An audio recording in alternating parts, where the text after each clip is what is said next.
Hi ನಮಸ್ತೆ ರೀ friends ಎಲ್ರಿಗೂ ಸಮಸ್ತ ಕರುನಾಡಿನ ಜನತೆಗೆ ನನ್ನ ಕಡೆಯಿಂದ ವೈಕುಂಠ ಏಕಾದಶಿಯ ಶುಭಾಶಯಗಳು.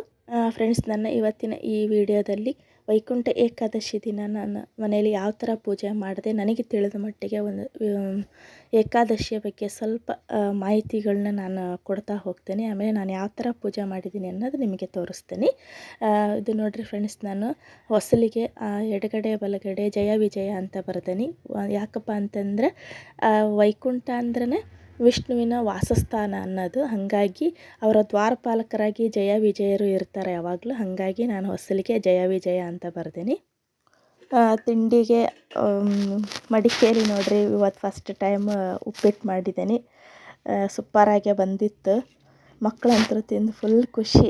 ನೆಕ್ಸ್ಟ್ ಟೈಮ್ ಇದರಲ್ಲೇ ಮಾಡುವಂಥ ಅಷ್ಟು ಟೇಸ್ಟ್ ಆಗಿತ್ತು ಮಕ್ಕಳಿಗೆ, ನಮಗೆ ಎಲ್ಲ. ನೋಡಿರಿ, ಇದೆಲ್ಲ ಮುಗಿಸ್ಕೊಂಡಾದ್ಮೇಲೆ ನೆಕ್ಸ್ಟ್ ನೋಡಿರಿ ಫ್ರೆಂಡ್ಸ್, ನಾನು ಇವತ್ತು ಶುಕ್ರವಾರದ ಪೂಜೆ ಜೊತೆಗೆ ವಿಶೇಷ ಪೂಜೆ ಅಂತಂದ್ರೆ ವೈಕುಂಠ ಏಕಾದಶಿ ಪೂಜೆದ್ದು. ಏಕಾದಶಿ ಅಂತಂದರೆ 11 ಅಂತ, ಏಕ ಮತ್ತು ಪ್ಲಸ್ ದಶ ಅಂದರೆ 11. ಏಕಾದಶಿ ಅಂತಂದರೆ ಈಗ ನಾವು 11 ಏಕಾದಶಿ 26 ಏಕಾದಶಿ ಮಾಡೋದಕ್ಕೆ ಈ ಒಂದು ಏಕಾದಶಿನ ನಾವು ಉಪವಾಸ ಮಾಡಿದರೆ ಚೆನ್ನಾಗಿ ಇದನ್ನು ವಿಧಾನದಿಂದ ವ್ರತ ಮಾಡಿದರೆ 26 ಏಕಾದಶಿ ಮಾಡಿದ್ದಕ್ಕೆ ಸಮ ಆಗ್ತೈತಿ ಅಂತ ಹೇಳ್ತಾರೆ. ಹಾಗಾಗಿ ಈ ಒಂದು ಏಕಾದಶಿ ವಿಶೇಷ. ಆಮೇಲೆ ವೈಕುಂಠ ಏಕಾದಶಿ ದಿನ ಸ್ವರ್ಗದ ಬಾಗಿಲು ತೆಗೆದಿರ್ತೈತಿ ಅಂತ ಹೇಳ್ತಾರೆ. ಫ್ರೆಂಡ್ಸ್, ನನಗೊಂದು ಸ್ವಲ್ಪ ಕೋಲ್ಡ್ ಆಗಿರೋದ್ರಿಂದ ವಾಯ್ಸ್ ಏನಾದರೂ ಕೇಳಿಸೋದಕ್ಕೆ ನಿಮಗೆ ಇರಿಟೇಟ್ ಅನಿಸಿದ್ರೆ ಸಾರಿ. ನಾನು ಇವತ್ತು ನೋಡ್ರಿ ವಿಷ್ಣುವಿಗೆ ವಿಶೇಷವಾಗಿ ಪೂಜೆ ಮಾಡೀನಿ. ಅಂತಂದರೆ ವಿಷ್ಣುವಿನ ಮೂರ್ತಿನ ಸಪ್ರೇಟಾಗಿಟ್ಟು ಅದಕ್ಕೆ ಅಭಿಷೇಕ ಎಲ್ಲ ಮಾಡಿ ವಿಷ್ಣುವಿಂದು ಪೂಜೆ ಮಾಡಿ, ಆಮೇಲೆ ಈಗ ನಾನು ವಿಶೇಷವಾಗಿ ಇಲ್ಲಿ ನೈವೇದ್ಯಕ್ಕೆ ಹಣ್ಣುಗಳ ನಂತರ ಯಾವಾಗಲೂ ಇಟ್ಟೇ ಇಡ್ತಾರೆ. ಆದರೆ ಈ ಸಲ ನಾನು ಹೆಸರು ಕಾಳು ಆಮೇಲೆ ಜೇನುತುಪ್ಪನ ತಗೊಂಡು ಬಂದು ಇಟ್ಟೆ. ಅದರ ಉದ್ದೇಶ ಏನಪ್ಪ ಅಂತಂದರೆ ಮಹಾವಿಷ್ಣುವಿಗೆ ಹೆಸರು ಕಾಳು ಜೇನುತುಪ್ಪ ಪ್ರಿಯವಾದ ವಸ್ತು. ಆಮೇಲೆ ಅವು ಮಂಗಳಕರವಾಗಿದ್ದವು. ಯಾಕಪ್ಪ ಅಂತಂದರೆ ವರ್ಷ ಪೂರ್ತಿ ನಮ್ಮ ಮನೆಯಲ್ಲಿ ದವಸ ಧಾನ್ಯಗಳಿಂದ ಸಮೃದ್ಧಿಯಾಗಿ ತುಂಬಿರಲಿ, ಯಾವುದಕ್ಕೂ ಏನು ಕಡಿಮೆ ಆಗದೇ ಇರಲಿ ಅನ್ನೋ ಒಂದು ಉದ್ದೇಶದಿಂದ ಈ ಒಂದು ಏಕಾದಶಿ ದಿನ ಹೆಸರು ಕಾಳು ಜೇನುತುಪ್ಪ ಆಮೇಲೆ ಹಸಿರು ತರಕಾರಿಗಳನ್ನ ತಗೊಂಡು ಬಂದು ಮನೆಯಲ್ಲಿ ಆ ದೇವ್ರ ಇದ್ರ ಮುಂದೆ ಇಟ್ಟು ಪೂಜೆ ಮಾಡಿ ಅದನ್ನು ಮಾರನೇ ದಿನ ನಾವು ಅದರಿಂದನೇ ಅಡುಗೆ ಮಾಡ್ಕೊಂಡು ಊಟ ಮಾಡಬೇಕು. ಆ ಒಂದು ವಿಶೇಷ ಪೂಜೆ ನಾನು ಮಾಡಿದೆ. ಮತ್ತು ನೋಡಿರಿ, ನೆಕ್ಸ್ಟ್ ನಾನು ನಮ್ಮ ಮನೆಯವರು ದೇವಸ್ಥಾನಕ್ಕೆ ಹೊರಟ್ವಿ ಇಬ್ಬರು, ವಿಷ್ಣುವಿನ ದರ್ಶನ ಮಾಡ್ಕೊಂಡು ಬರೋಣ ಅಂತಂದು. ನಮ್ಮ ದಾವಣಗೆರೆಯಲ್ಲಿ MCC ಬ್ಲಾಕ್ನಲ್ಲಿರೋಂಥ ಲಕ್ಷ್ಮೀ ವೆಂಕಟೇಶ್ವರ ದೇವಸ್ಥಾನ ರೀ ಇದು. ದೇವಸ್ಥಾನ ಎಂಟ್ರೆನ್ಸ್ ಹೋಗಿದ ತಕ್ಷಣ ದ್ವಾರ ಬಾಗಿಲನ್ನು ಈ ಥರ ಅಲಂಕಾರ ಮಾಡಿದರು. ಆಮೇಲೆ ಕ್ಯೂ ಅಂತೂ ಏನಿಲ್ಲ ಅಂದರೂ ಒಂದು 1 ಕಿಲೋಮೀಟ್ರು 1.5 ಕಿಲೋಮೀಟ್ರು ಹಿಂದೆ ಹೋಗಿತ್ತು.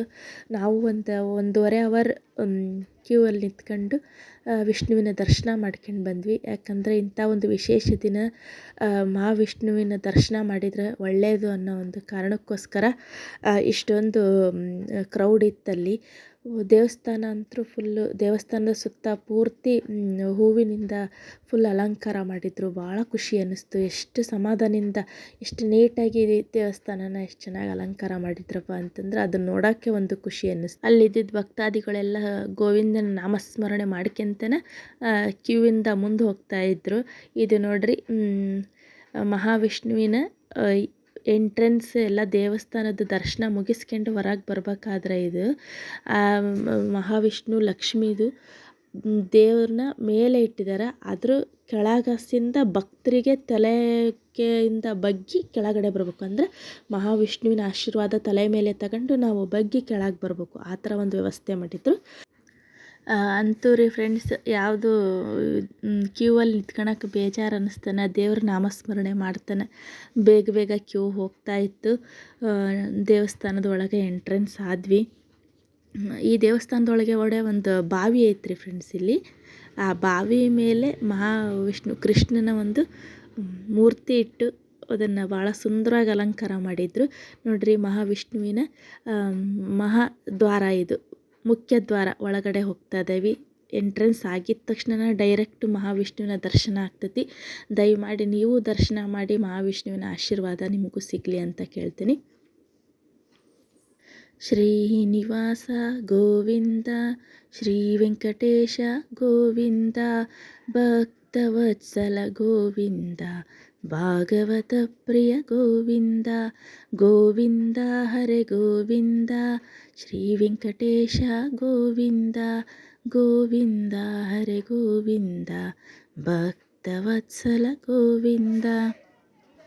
ಮಹಾವಿಷ್ಣುವಿನ ದರ್ಶನ ಆದಮೇಲೆ ಮಹಾಲಕ್ಷ್ಮಿಯ ದರ್ಶನ ರೀ ಅದು ಮೂರ್ತಿ ದೇವಿದು. ಇದು ನೋಡ್ರಿ ಮಧ್ಯರಂಗ, ಆದಿರಂಗ, ಅಂತ್ಯರಂಗ ಅಂತ ಒಂದು 3 ವಿಷ್ಣುವಿನ ಅವತಾರಗಳನ್ನು ತೋರಿಸಿದ್ರು ಅಲ್ಲಿ. ದೇವಸ್ಥಾನದ ಸುತ್ತಲೂ ಪ್ರದಕ್ಷಿಣೆ ಹಾಕೋಕ್ಕೂ ಒಂದು ಅವಕಾಶ ಮಾಡಿಕೊಟ್ಟಿದ್ರು ಜನಗಳಿಗೆ.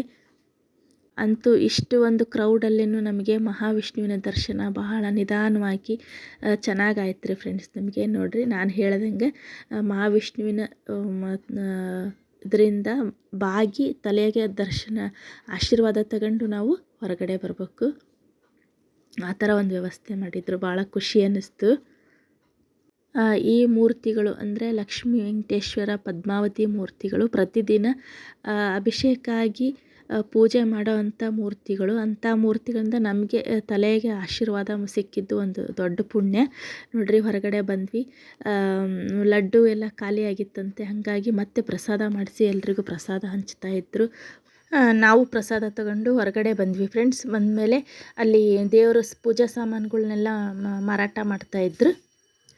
ಅದರಲ್ಲಿ ನಾನು ಒಂದು 5 ಕವಡೆಗಳ್ನ ತಗೊಂಡು ಬಂದೆ. ಅಂದರೆ ಇವತ್ತು ಅವನ್ನ ಪೂಜೆ ಮಾಡಿ ಒಂದು ವೈಟ್ ಬಟ್ಟೆದಲ್ಲಿ, ಚಿಕ್ಕ ಬಟ್ಟೆದಲ್ಲಿ ಕಟ್ಟಿ ಬೀರುದಲ್ಲಿಟ್ಟರೆ ಒಳ್ಳೆಯದು ಅಂತ, ಸದಾ ಲಕ್ಷ್ಮೀ ಮಹಾವಿಷ್ಣು ಮನೆಯಲ್ಲಿ ನೆಲೆಸಿರ್ತಾರೆ ಅನ್ನೋ ಒಂದು ಉದ್ದೇಶದಿಂದ ಆ ಥರ. ಹಂಗಾಗಿ ನಾನು ಮನೆಗೆ ಒಂದು 5 ಕವಡೆನ ತಗೊಂಡು ಬಂದೆ ಫ್ರೆಂಡ್ಸ್. ನನ್ನ ಇವತ್ತಿನ ಈ ವಿಡಿಯೋ ನಿಮಗೆಲ್ಲ ಹೆಂಗೆ ಅನ್ನಿಸ್ತು ಅಂತ ಪ್ಲೀಸ್ ಕಮೆಂಟ್ ಮೂಲಕ ಹೇಳ್ರಿ. ಇಷ್ಟ ಆದರೆ ಒಂದು ಲೈಕ್ ಕೊಟ್ಟು ಕಮೆಂಟ್ ಮಾಡಿರಿ. ಮತ್ತು ಮುಂದಿನ ವಿಡಿಯೋದಲ್ಲಿ ಸಿಗೋಣ ಫ್ರೆಂಡ್ಸ್. ಅಲ್ಲಿ ತನಕ ನಿಮಗೆಲ್ಲರಿಗೂ ನನ್ನ ಕಡೆಯಿಂದ ಧನ್ಯವಾದಗಳು.